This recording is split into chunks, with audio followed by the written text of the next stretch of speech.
and got her BA from Brandeis in 1987 with a major in American Studies, her doctorate in American Studies from the University of Iowa, and is the author of an earlier book called Rank Ladies, Gender and Cultural Hierarchy in American Vaudeville, University of North Carolina Press, and most recently, a work that she will be drawing upon this morning, Censoring Racial Ridicule, Irish, Jewish, and African American Struggles Over Race and Representation, published earlier this year by University of North Carolina Press. She's been a recipient of the Rockefeller Foundation grant, the American Council of Learned Societies grant. It's a terrific pleasure to reintroduce to Brandeis Alison Kibler.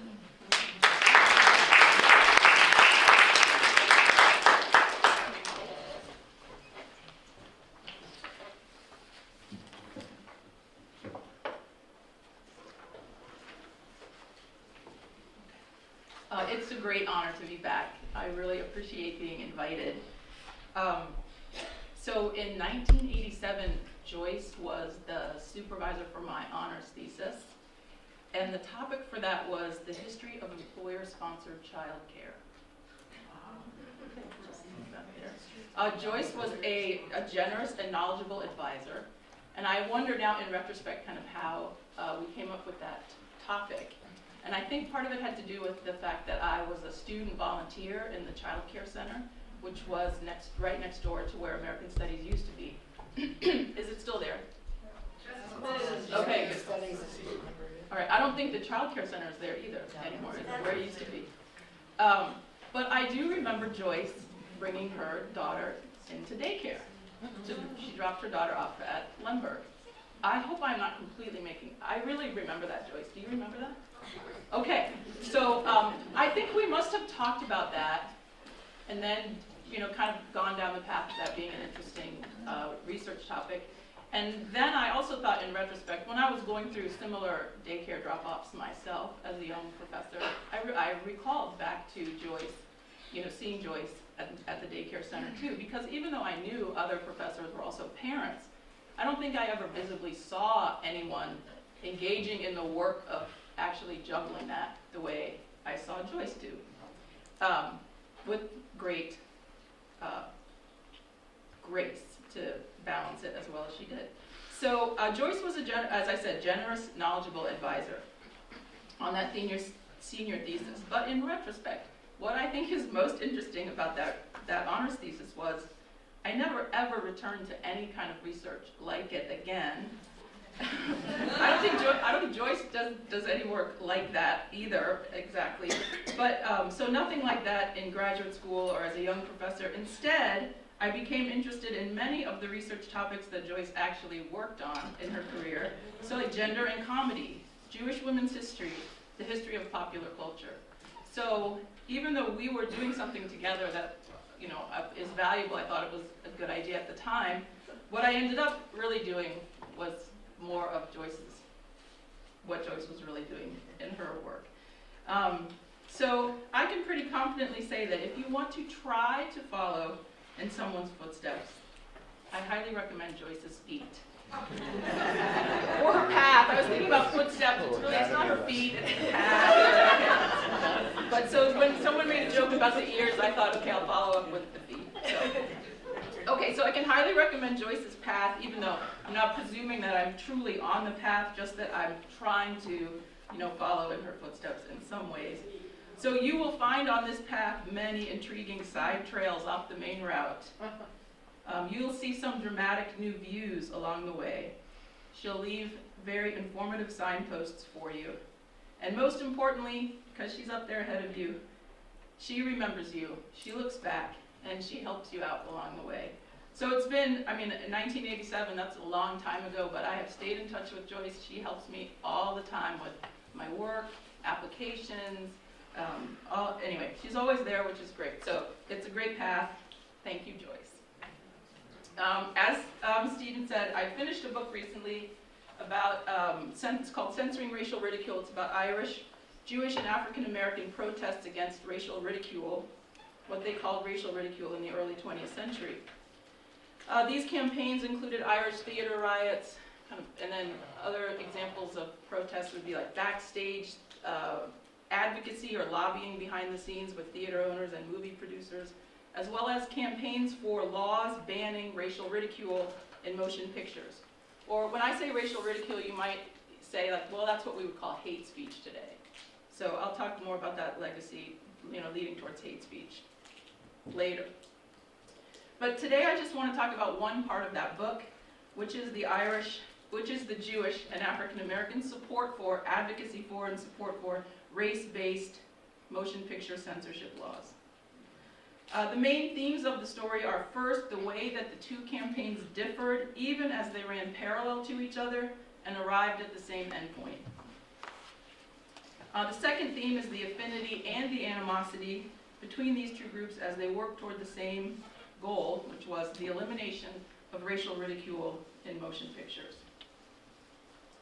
All right, so this just gives you the smallest idea of the kinds of racial comedy that was going on in the early 20th century. So Welsh is known as a Hebrew comedian. The Jewish stereotype around this time, I mean, so many people in the audience have done great work on this that I don't want to belabor it, but the stock caricatures of the Hebrew in vaudeville and early motion pictures, the forlorn loser is one description, and also the kind of scheming, greedy merchant or businessman is another stock caricature. African Americans is just some sheet music of a popular vaudevillian, Ernest Hogan, who this performer takes an Irish name to kind of make himself a little more popular. That's what he thought would be true. And one song he's most famous for was "All Coons Look Alike to Me," which is the subject of some protests about racial ridicule in the early 20th century. Okay, so here we go. So the starting point that I'm just going to really talk about two snapshots today, 1907 and then 1913 to 1915. So 1907 is a key starting point for the story. In this year, an African-American lawyer in Des Moines named S. Joe Brown succeeded in getting the city council to pass an ordinance banning any exhibition or performance that created a feeling of antipathy between any particular race. He was hoping to stop Thomas Dixon's play, The Klansman, which featured the Ku Klux Klan vigilantes saving white women from dangerous African Americans and restoring white supremacy after Reconstruction. Some journalists had suggested that the play contributed to the Atlanta race riot of 1906. And the play is really successfully censored after 1906, not before, even though its run spans that time period. So just a few months later, also in 1907, a Jewish lawyer and civic leader, Adolf Krauss, drafted the nation's first motion picture censorship ordinance in Chicago. In 1907, Krauss was the president of B'nai B'rith, a solidly middle-class organization founded and run by Jews of Central European descent. Krauss's ordinance did not just outlaw obscene or immoral films. It also banned movies that exposed racial or religious groups to contempt or derision. There's the full quote for that section. So, the first motion picture censorship law in the United States was also a hate speech law. What motivated Krauss to ban racial ridicule in motion pictures? Like S. Joe Brown in Des Moines, Krauss was also probably concerned about the violence associated with the Klansmen. When he reflected on the Chicago censorship law later, he's on a commission in 1920 that reviews it, he noted that some productions that showed violence against Negroes should not be tolerated. Local newspapers in Chicago also endorsed the censorship of the Klansmen. Several other factors also shaped or set the stage for Krauss's support for race-based censorship. The context shows why he turned his attention to reforming images in the larger struggle for racial and religious equality. Okay, so first is really the Klansmen. So really second is that Krauss was active in trying to rebut George Kibbe Turner's allegation of Jewish overrepresentation in prostitution. which is also this expose comes out before the Chicago Film Ordinance is passed. Krauss was very active in trying to rescue the reputation of Jews from Turner's allegations of Jewish criminality. Okay, third, Krauss was probably aware of a very high-profile case of Jewish exclusion. Bertha Rayner Frank had been turned away from an Atlantic City hotel in May of 1907. The American Jewish Committee, founded in 1906, responded to this incident by lobbying for bans on advertising that announced discriminatory admissions policies against any race, religion, or creed or color. By 1913, the New York State Legislature had amended its civil rights law to include this ban on offensive advertising. Jewish leaders emphasized that these discriminatory advertisements polluted the public mind and the goodly name of Jews. Okay, fourth issue that I think shapes Krauss's perspective. He is also concerned and writes about vigilante violence against Jews in the recent pogroms in Europe, 1903, 1905. When he reflected on the Chicago Motion Picture Ordinance, he noted the potential for motion pictures to inflame violence against all minorities. There might be some attempts against the minority, he explained, to wipe them out, and that is not safe. So what do the stories of the ordinances in Des Moines and Chicago tell us about the history of race-based censorship? First, I think the regulation of I want to emphasize that the regulation of racial ridicule preceded by almost a decade. Okay, I'm stretching that a little bit, but a decade makes it sound more important. All right, the regulation of racial ridicule preceded the landmark controversies over Birth of a Nation. So in this story about, the censorship of racially controversial films, most people are familiar with Birth of a Nation. But the story is much bigger and goes back, almost a decade earlier. All right. And the story it precedes the formation of the Anti-Defamation League and the NAACP.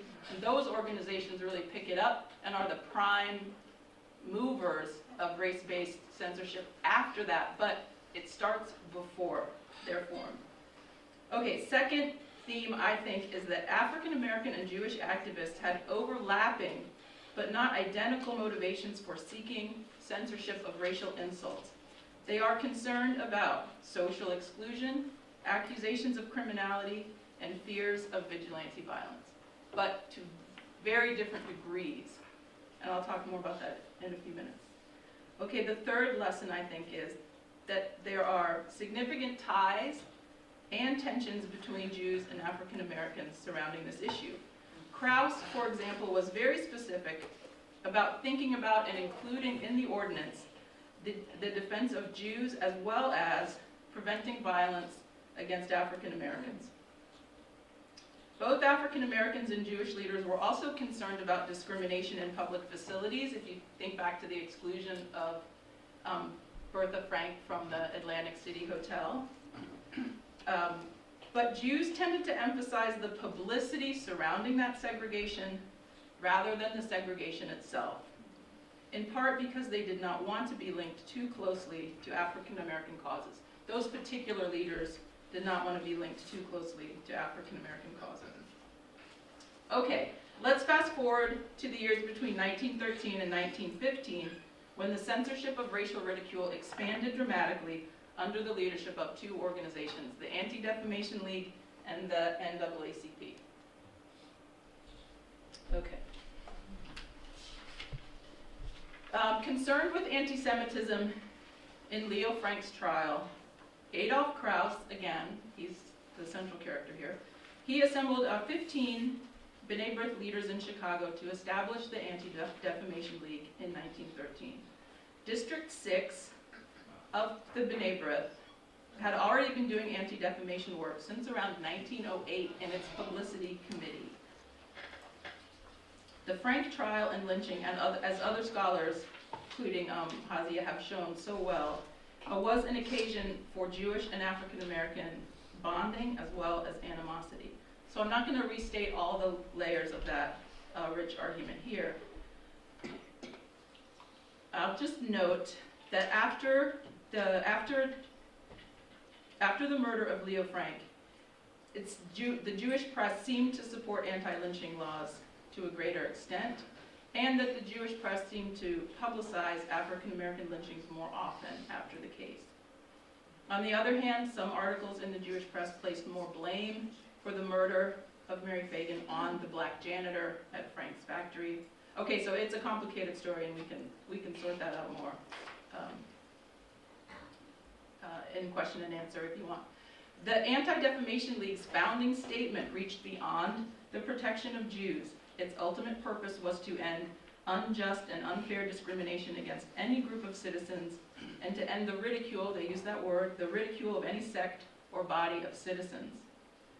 The ADL consolidated a variety of Jewish voices against anti-Semitism, including some of the groups that Hazia mentioned, like the National Council for Jewish Women was working on some anti-defamation work, and they basically say, okay, now the ADL is going to do that, we'll work on other things.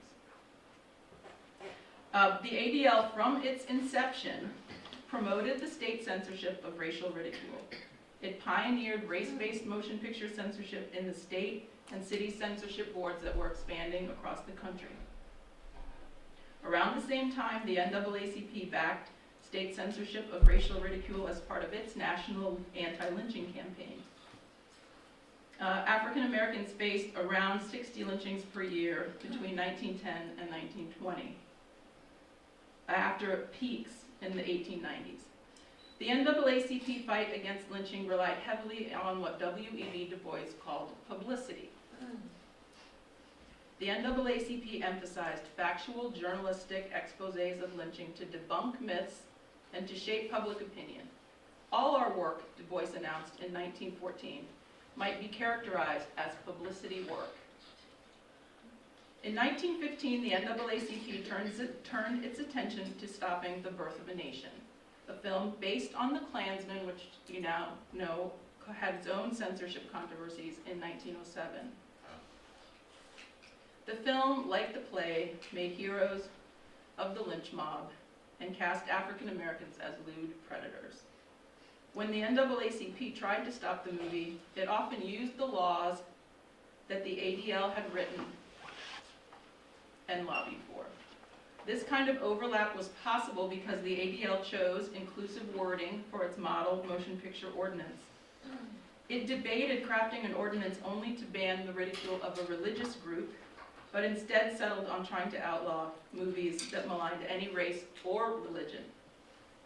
So it cast its censorship net broadly. It's important to note that the ADL and the NAACP both had doubts about censorship, but ultimately decided that the power of the new medium of film was so strong and persuasive in shaping public attitudes that vulnerable groups needed state regulation to level the playing field. Du Bois, for example, said that Birth of a Nation was a special case. It was mob incitement and vicious propaganda, when ordinarily he would have said that he supported freedom of the press and artistic freedom.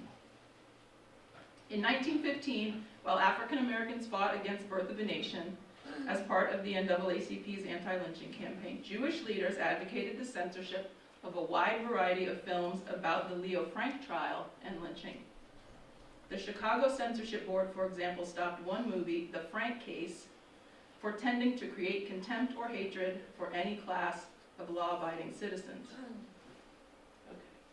So these cases are captured in the press around the same time. So the Oakland case that's listed, that you can see on your left, is about Birth of a Nation, and then there's this little blurb on the side about the Leo Frank film being barred also. Okay, sure. Okay. All right, so those things happen simultaneously. Okay, the ADL and the NAACP shared a commitment to eradicating lies and negative caricatures as the source of prejudice and discrimination, but their censorship campaigns also differed. Jewish organizations attacked a wide range of negative images in film, while African Americans emphasized images of violence against African Americans. While Jews argued that defamatory images hurt their reputations, African Americans held that racist motion pictures inspired whites to assault them. I'm just going to emphasize two surprises that come out of the campaigns. As you might imagine, when a minority group advocates for a certain kind of legislative reform, as Jewish and African American leaders do in this case, they're not in control usually of the censorship process, so the laws don't often benefit them the way they intended them to. So what happens in practice with these censorship laws is sometimes very surprising. So for African Americans, many of the occasions when Birth of a Nation is successfully censored, it's out of concern for the violence that African American protesters might perpetrate. So the unruliness of African Americans is of more concern to censors than white violence against African Americans. So that's often the winning argument, and that's not necessarily what people would have predicted. Okay, the second surprise in the story is that Jewish American leaders in Chicago gain a very prominent role as censors. And in that role, they censor a wide variety of films, including Rebecca's Wedding Day, which features physical comedy surrounding a fat Jewish bride. Another film that they censor is Rose of the Alley for its depiction of a Jewish criminal who lures a girl into his underworld. So they have a prominent role, a well-publicized role, but they are never successful censors for the community as a whole. They're only censors of Jewish content.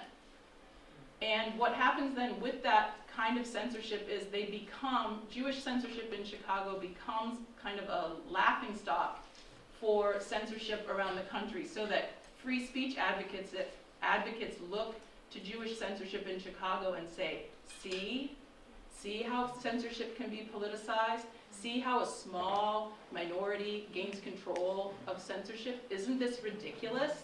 Do you want this to happen, across the nation? So the success of Jews as censors in one way in Chicago actually increases their marginalization in other ways. So basically, one thing that has interested me with this story is the way that the tension surrounding racial ridicule or hate speech has been a 100-year tradition, not a recent crisis of political correctness, but a long struggle involving, multiple advocacy groups. So, thank you very much.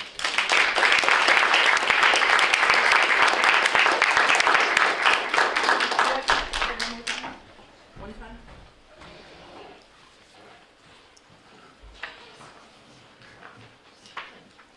Before Robin speaks, we have to have Matt change the battery